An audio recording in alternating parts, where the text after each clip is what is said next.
Assalamualaikum warahmatullahi wabarakatuh. Alhamdulillah. Wassalatu wassalamu ala sayyidina Muhammad ibn Abdillah. Amma ba'. Hadirin sahabat angin surga yang Allah muliakan. Marilah kita senantiasa meningkatkan ketakwaan kita kepada Allah Subhanahu wa taala dengan menjalankan segala perintah-perintahnya dan menjauhi segala larangan-larangannya. Amin ya rabbal alamin. Ketakwaan bukan hanya diwujudkan ketika berada di dalam masjid atau saat beribadah, akan tetapi juga dalam aktivitas sehari-hari, termasuk ketika hendak tidur. Banyak orang yang menganggap tidur hanyalah kegiatan biasa, padahal dalam Islam, tidur juga merupakan ibadat apabila dilakukan sesuai tuntunan Rasulullah SAW. Bahkan sebelum tidur terdapat berbagai adab yang dianjurkan dan beberapa larangan yang harus dihindari. Karena Allah Subhanahu wa taala berfirman yang artinya, Allah memegang jiwa orang ketika matinya dan memegang jiwa orang yang belum mati ketika tidurnya. Quran Surat Ad-Dumar ayat 42, di mana ayat ini mengingatkan bahwa tidur adalah saudara daripada kematian. Saat kita memejamkan mata, tidak ada jaminan kita akan bangun kembali. Karena itu seorang muslim hendaknya mempersiapkan dirinya sebelum tidur sebagaimana orang yang akan menghadap Allah Subhanahu wa taala. Namun di antara adab-adabnya yaitu tidur setelah salat Isya, karena Rasulullah SAW tidak menyukai bergadang tanpa kebutuhan. Dalam hadis yang sahih disebutkan bahwa beliau tidak menyukai tidur sebelum Isya dan berbincang-bincang setelahnya tanpa keperluan. Bergadang untuk hal yang tidak bermanfaat seringkali menyebabkan seseorang terlambat bangun sehingga kehilangan solat subuh berjamaah. Malas beribadah bahkan merusak kesehatan jiwa ataupun kesehatan diri. Namun apabila bergadang untuk belajar, bekerja, menjaga keluarga ataupun kepentingan-kepentingan syar'i, maka hal yang demikian diperbolehkan dalam agama. Adab yang selanjutnya yaitu berwuduk sebelum tidur, karena Rasulullah SAW bersabda, apabila engkau hendak tidur maka berwuduklah sebagaimana wuduk untuk solat. Hadis yang diriwayatkan oleh Bukhari dan Muslim. Karena berwuduk sebelum tidur bukan hanya membersihkan tubuh, tetapi juga menjadi sebab datangnya malaikat yang mendoakan kita sepanjang malam. Hadirin sahabat angin surga yang Allah muliakan. Kemudian adab yang ketiga, membersihkan tempat tidur.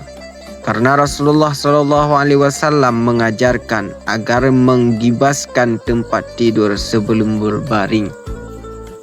Karena Rasulullah SAW bersabda, apabila salat seorang di antara kalian hendak tidur di tempat tidurnya, maka hendaklah ia mengibaskannya terlebih dahulu. Hadis yang diriwayatkan oleh Bukhari dan Muslim. Ini menunjukkan bahwa Islam mengajarkan kebersihan sekaligus kehati-hatian. Kemudian adab yang keempat, tidur miring ke sebelah kanan. Rasulullah SAW mencontohkan tidur dengan posisi miring ke kanan. Hadirin sahabat angin surga yang Allah muliakan, posisi ini lebih sehat, lebih mudah bangun untuk solat malam maupun solat subuh, dan merupakan sunnah yang penuh dengan keberkahan. Kemudian adab yang kelima yaitu membaca zikir sebelum tidur. Di antara amalan yang dianjurkan ialah membaca ayat kursi, kemudian membaca surat Al-Ikhlas, surat Al-Falaq dan An-Nas masing-masing 3 kali.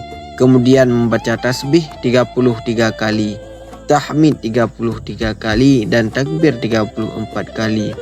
Kemudian membaca doa sebelum tidur yang bunyinya Bismikallahumma amutu wa ahya. Dengan nama Allah aku mati dan aku hidup. Hadirin yang Allah muliakan, sahabat angin surga. Zikir-zikir ini menjadi benteng perlindungan diri dari gangguan setan dan membawa ketenangan hati.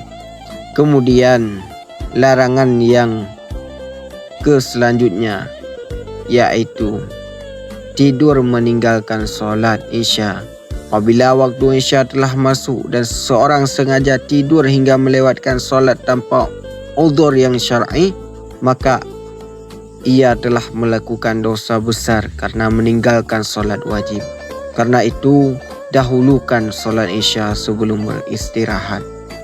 Kemudian, larangan yang selanjutnya yaitu bergadang tanpa manfaat. Banyak waktu terbuang untuk bermain di media sosial, menonton hiburan yang berlebihan ataupun permainan yang tidak bermanfaat hingga larut malam.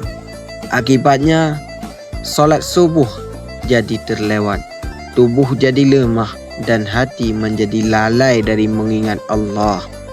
Kemudian larangan yang ketiga, tidur dalam keadaan bermusuhan. Rasulullah SAW menganjurkan kita agar seorang muslim membersihkan hati sebelum tidur. Jangan membawa dendam, kebencian ataupun permusuhan. Memaafkan orang lain adalah akhlak yang mulia dan mendatangkan ketenangan jiwa. Hadirin sahabat angin surga yang Allah muliakan. Larangan yang keempat, tidur setelah melakukan maksiat tanpa bertaubat.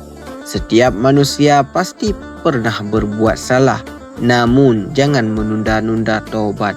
Bisa jadi malam itu adalah malam terakhir dalam hidup kita.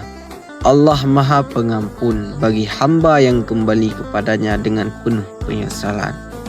Kemudian larangan yang kelima, tidur tanpa berdoa. Jangan biarkan hari berlalu tanpa mengingat Allah. Doa sebelum tidur merupakan bentuk pengakuan bahawa hidup dan mati berada di tangannya Allah. Hadirin yang Allah muliakan, sahabat angin surga. Bayangkan jika malam ini menjadi malam terakhir kita. Sudahkah kita meminta ampun kepada Allah? Sudahkah kita memaafkan sesama? Sudahkah kita menunaikan solat dengan baik? Sudahkah lisan kita dipenuhi zikir sebelum tidur? Oleh sebab itu, sahabat angin surga, marilah kita jadikan setiap malam sebagai kesempatan memperbaiki diri. Jangan biarkan waktu tidur menjadi waktu yang sia-sia. Jadikan ia sebagai ibadah yang bernilai pahala.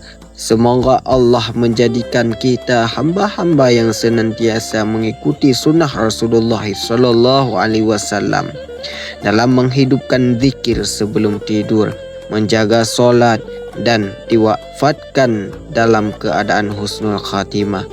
Amin ya rabbal alamin. Rabbana atina fid dunya hasanah wa fil akhirati hasanah wa qina azabannar. Wassalamualaikum warahmatullahi wabarakatuh.